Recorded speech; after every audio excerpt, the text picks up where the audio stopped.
Hi, it's Sandy Wyllie. Welcome to my mental health channel, where I talk about personality disorders, especially mine, borderline personality disorder, narcissistic personality disorder, schizophrenia, all sorts of mental health issues and therapies. And we focus about wiping away the stigma of having mental health and how, in my personal experiences on dealing with it, my thoughts, my feelings. I am not a psychologist, psychiatrist. I don't have a doctorate degree in psychology. I don't have any degree in psychology, but I'm coming on as a patient of 2 decades and having like dozens and dozens of therapists. So I speak on a patient level, from a patient's perspective, view. So if you're new to my channel, welcome. If you like the video, give it a thumbs up. Join, it's absolutely free. The only thing I really need to emphasize is to please be kind in the comments. I've been getting some really horrific, nasty comments, and people wonder why I don't delete them. Ugh. Well, I guess freedom of speech, you know. One person wrote in that she thought my video would be funny because I had yellow eye makeup on, so she thought it would be funny, even though the title of my email was about, you know, borderline feelings. I don't know how that can be funny. And then she said that it was really misleading and that I was, you know, a horrible creator and da-da-da-da-da because I was misleading people by my eye makeup. I mean, my titles are not misleading. How I dress is my own business, okay? If I make up or I don't make up, if I do my hair or if I shave my head bald, it doesn't matter. You know, it's like a book. This person was judging me like judging a book by its cover, right? You don't know what's inside the book just because a book has a bright jacket, colorful jacket on. You don't know what that story's about. How do you know? You read the title, you read the description. Read my titles, read my descriptions, okay? That's what the video is about. It says it all in the title and the description. Not how I look. I mean, how I look has nothing to do with what I'm talking about, you know? I mean, would it matter if I had, you know, if I was bald or I had an eye patch on or if I had a black and blue bloated face or if I was 350 pounds or if I came on in like a bikini? Whatever I'm wearing doesn't matter. See, you're not paying attention. You're being judgmental. Other people are saying like, oh, why can't you let things roll off your shoulders? You're not listening. This diagnosis, borderline personality disorder, is that, you know, I can't deal with my emotions. If I could let things roll off my shoulders, I wouldn't have borderline personality disorder. Obviously, the people aren't paying attention only to how I look. So I want to just say that this is me, all right? This is how I dress every day going out. I don't dress up for these videos. This is me and how I dress in the outside world. So if you were to meet me on the street, this is how I look, okay? People don't go laughing at me, you know, because I have yellow eyeshadow, green eyeshadow, whatever, or big 80s, because I'm an 80s chick, you know? Eyeshadow, big hair, you know? It is what it is, and I'm not going to change for you, honey. So watch another channel if you don't like it. Now, what I wanted to talk about today, because a lot of people are misguided about borderlines, and I need to set the record straight. I wanted to talk about borderline rage, okay? Borderline rage.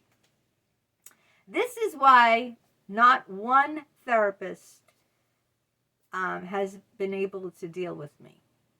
because of the borderline range. Even Dr. Richard Geist, Harvard, 50 years in Harvard, 50 years teaching, 50 years being a supervisor, could not deal with me. He said, I'm quoting him, I swear to it, I'm quoting him. You're too intense. You're too demanding. You want too much attention. I didn't want you. Why do you have so much rage? Why do you have so much rage? If you lived the hell of a life I had, okay, and I have amnesia. I blocked a lot of that out. So I don't even know the half of what I've dealt with because I have childhood amnesia. My abuse was so severe that I completely, not just dissociated, I completely lost chunks of my brain. I lost parts of my memory, okay? Blocking that out. So, and this is a Harvard psychologist asking me this. Really? I mean, I could understand if it was a common person not understanding much about borderline personality disorder asking me that. Nothing wrong. There's nothing wrong with it. He told me he didn't want me. He couldn't deal with me. That's why he reduced my sessions down to 10 minutes. Refused to take my phone calls. Refused to take my emails. He wasn't the only one. Now the other Ivy League one, Dr. Jeffrey Fortgang, the one who wrote Some Men Have All the Luck, who Rod Stewart sang and made famous, Yale University. He told me I didn't want you either. You reminded me of my girlfriend. She was borderline too. Imagine saying that. That's called countertransference. Right there. Countertransference. I reminded him of someone in his past that he had problems with, that he broke up with because she was too intense, you know. He told me he wasn't the only psychologist that told me this. You made me feel inadequate. It affected my life. You know, I couldn't function with my other patients. This is what the Yale psychologist is telling me. I couldn't function. I couldn't function with my other patients because of you. Now, I'm telling you, I didn't do anything. I didn't lay a hand. I'm going to tell you what I didn't do. I didn't lay a hand on him. I didn't hit him or anything. I did not threaten him. I didn't threaten the board. I never went to the board over Dr. Jeffrey Fortgang, the Yale guy. Didn't threaten violence. I didn't threaten him in any capacity, okay? Didn't lay a hand on him in any capacity. Never swore or raised my voice in session.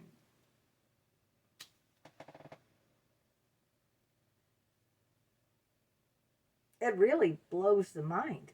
You know, he never saw my rage. Let me put it that way. Now, Dr. Richard Geist did see my rage. He did, okay? Dr. James Barberi, who I had 2 years of a sexual affair with, he did see my rage. Those are the only two doctors to see my rage. In fact, aside from my son and my husband and a few other people, well, since my son was badly beaten, and not too many people have seen my rage, let's put it that way. Even people have been my friends, like my best friend Holly, never saw my rage. Best friends with her for 12 years, never saw my rage. My best friend Linda never saw my rage. My friend Sandy, my friend Lori, my friend Ronnie, Randy, Janice, just mentioning friends here, never saw my rage.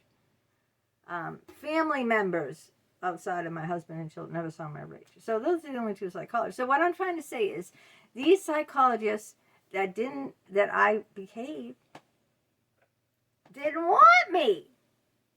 All right, borderline rage. I think I'm only going to talk, okay, I'm not a doctor, I'm talking as a patient. I'm talking as a borderline patient right now, okay?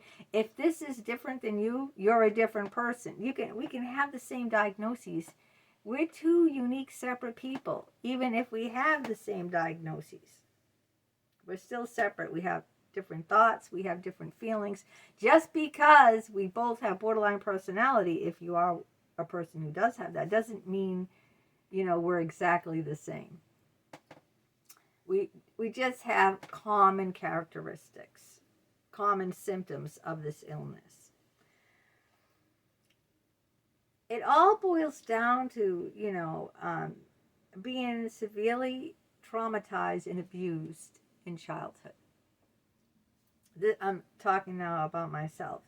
That I'm afraid to put trust in anyone. So this is what happens. I think I reenact something that I've blocked out from my childhood. So when I get very, very close to someone, I get rageful. The love I have for them turns into rage because I've already, I've already predestinated it that these people, that they're going to hurt me. I'm scared of abandonment. That the more I love you, I know you're going to hurt me. And so this is a weird thing for you non-borderlines. You're never going to get this. So automatically, I'm angry at you before you hurt me. I mean, I think a lot of borderlines can understand this, but your non-borderlines, you people who don't have this illness, would be like looking at me right now like, what? What do you mean you're angry at someone before they do something? How can that be? That doesn't make any sense. All right. Does mental illness make sense? Do I say to my schizophrenic father when he's hearing voices, I don't hear any voices. How could you be hearing voices? I don't hear them. Where? I don't hear them. Because I know my dad had schizophrenia, a severe crippling mental illness that you can hear voices and have hallucinations and delusions. So I understand why he's hearing voices, because he has schizophrenia. I don't say to him, well, I don't hear them, because I don't have schizophrenia. And if you're saying, how can you possibly be angry at someone when they haven't done anything to you? Is because you don't have borderline personality disorder. So you don't understand, I don't even understand it. It's the fear of abandonment. That's understandable. I'm so afraid that you're going to hurt me that it's almost like I want to let you go. I want to end this relationship before you hurt me. See, I want to pull the plug on it before you really break my heart in two. I'm going to pull the plug on it. I'm going to be so angry and rageful because I know you're going to do this to me. I know you're going to hurt me. And I'm feeling closer and closer and closer. So the closer I feel, the closer I feel toward the person, the more love I have. The fear of abandonment gets higher and higher as my love gets stronger and stronger. The fear of abandonment gets higher and higher. And now I'm just expecting you to hurt me. I'm just expecting it. You know what I mean? And now I'm starting to get rageful. Even though you might have not done anything, or you might have done something very little. Something that someone else, like someone commented, oh, why don't you just let it roll off your shoulders? Or, let it go in one ear and out the other. Because you don't have borderline personality disorder. Okay? You can do that. But me, I have a severe mental illness. I can't do that. I wish I could. If I could, I wouldn't be a borderline now, would I? I wouldn't be suffering and carrying the weight of this. Like I said, it's like carrying a ton of bricks. And each time someone says something or does something to hurt me, another brick goes on and another brick goes on. And there's only so many heavy bricks I can carry without collapsing. I think I used that analogy in another video that I did. But so what happens here is the more emotionally invested I am with you, the higher the fear of abandonment goes up. And any little thing you do can hurt me. Like 100 times. Like anything that if I really love you intensely, and I really love Dick and Jim, very intensely. So the least little thing they did or said would set me off because, I was scared they were going to abandon me. And guess what? They did abandon me. So I was right. So it's kind of like giving them a sentence of guilty before they committed the crime. See, that's what I was doing. It's like, I already know you're going to hurt me. So you're already guilty. Even before you've done it, you're going to do it. I know you're going to do it. Everyone I've loved has always let me down. You're not going to be any different. You're going to let me down. And I'm really angry. So, and the least little thing the person does will only encourage that or enforce. It will enforce the rage. Oh, I wish I could, like for instance, okay, let's say, okay, I'm a borderline. I have a boyfriend, and he said, "Oh, you know what?" I said, I called him up, and he didn't answer. And when I saw him, I said, "I called you. Where were you?" And he said, "Oh, I was having lunch with my friend Bill." And I said, "You were, but you were working." "Oh, they let me go home early because of the Christmas holiday." Okay. Now, most people wouldn't think it's a big deal, right? It's lunch with a male friend. That's your boyfriend. This is just an example. This isn't real. Just to prove a point here. Most people wouldn't care, okay? He didn't answer the call because he had lunch with his friend Bill, who's a guy. Why? Because they let him off early at work because of the holiday. Now, I would be very upset. I'd go, "Why didn't you ask me to lunch? Why'd you ask him? If you got out of work early, why didn't you want to be with me? I'm home. I'm home. You knew I was home, right? You got out of work early. Why didn't you take me to lunch? What is it? You don't care about me?" That would be my response. Then I started thinking he didn't answer the call. How do I even know he really had lunch with Bill? What if he had lunch with a woman? You see? And then the rage starts escalating, he didn't answer the phone. He got out of work early. He knew I was home. He didn't want to be with me, obviously. He said he had lunch with Bill, but what if it wasn't Bill? What if it was Barbara, And so then I start getting more worked up.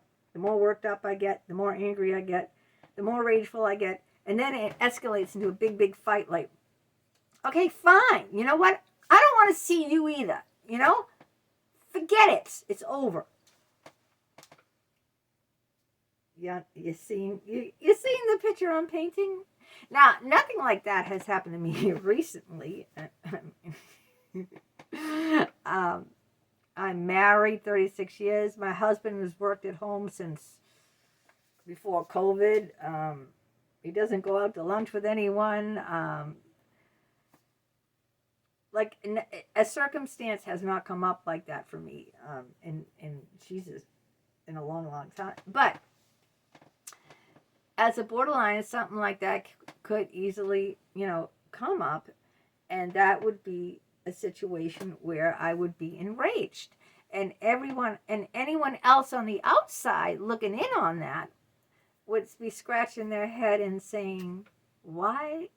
Who doesn't understand anything about borderline? Why is that woman getting angry? The guy did nothing, He got off of work early and decided his co-worker, friend Bill, was there. So they both got off of work early and decided to have lunch together. It's like he sees me all the time. Why can't he have lunch? A spontaneous, they thought, "Oh, let's do lunch because we got off." No one else would be angry at that. No one else would understand how I got angry at that. No one else would understand how I got enraged. And I just ended the relationship over that. They would just be so dumbfounded, they sit there huh? What? So I hope I explained a little bit about how that builds up. How something small and seemingly insignificant to the rest of the world can be a big, huge mountain for someone with borderline personality disorder. How that, that intense fear of abandonment can lead to intense rage. How any little thing can set off that rage. How that rage escalates and escalates, even into paranoia. Like even questioning, did he really go out with Bill? What if he went out with a female coworker? What if he's attracted to her? I don't know. I wasn't there. It was someone from work. They went to a nearby restaurant or something, but he didn't think of me. He didn't think of asking me. He didn't answer my call. You see what I'm saying? So this all gets like tangled into this big web of this big mess over some innocent little thing. Anyway, that's why I think that a lot of times therapy doesn't really work for borderlines. Now, I'm not going to say it didn't work for me. It damaged me. I'm not telling you if you're a borderline or you love someone who's a borderline or know someone or a family member that it's not going to work for them. I'm not here to tell you that. I'm just here to tell you I was in and out of therapist's office for almost 2 decades, 20 years, 20. I'm not talking about a few years here and there. I'm talking about consecutive years with all different ones. I'm talking Ivy League psychologists that, had like 30, 40, 50 years under their belt of, and they never understood me. They always had counter-transference with me. And they didn't want me. They really didn't. They said I was too intense. I was too rageful. What do you think someone on the other end of that could have done? Someone knowing about borderline personality disorder. What do you think they could have done? Well, you have to keep your boundaries or you're going to go insane with someone like that. You have to keep your boundaries. You could say, well, I could just have, do you want Bill to talk to you and tell you? But then I'd come back and say, you would just tell him to say that. Friends cover friends' asses all the time. You see how it is? It's impossible. So it's not even worth going there. Don't even go there. All right, I'm telling you now. If it's your girlfriend or boyfriend or whoever, don't even go there. Because even if you try to accommodate them, they're just going to come back like that. Oh, yeah, sure. You told them to say that. Your friends cover each other's asses all the time. What makes you think I'm so stupid I'm going to believe that? Do you think I'm stupid? See, so...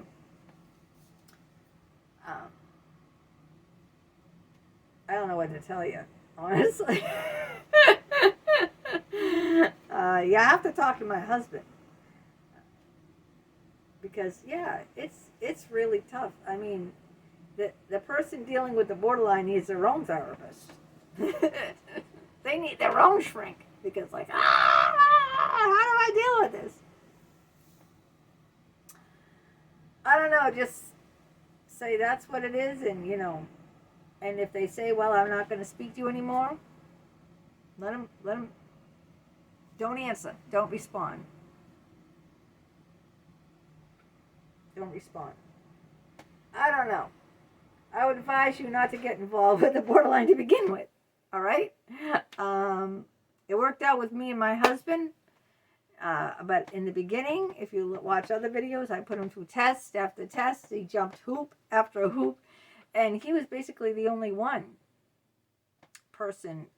he's the only person in my life that has remained consistent in my life. No one else has. What does that tell you? Maybe I just got lucky in that department. I don't know. If anyone else has relationships with borderlines and, you gotta have your boundaries. You gotta have some self-respect. You can't let that person walk all over you. I don't know. Maybe go to couples therapy together. It's just, me and my husband went to couples marriage counseling, so I don't know. It's just something I threw out there. But anyway, I hope you understand a little bit better about the borderline rage and why I have it, and that's all I can think of for now. Okay, I got a party going on tonight over at my son's house, so that's why I'm wearing my holiday sweater.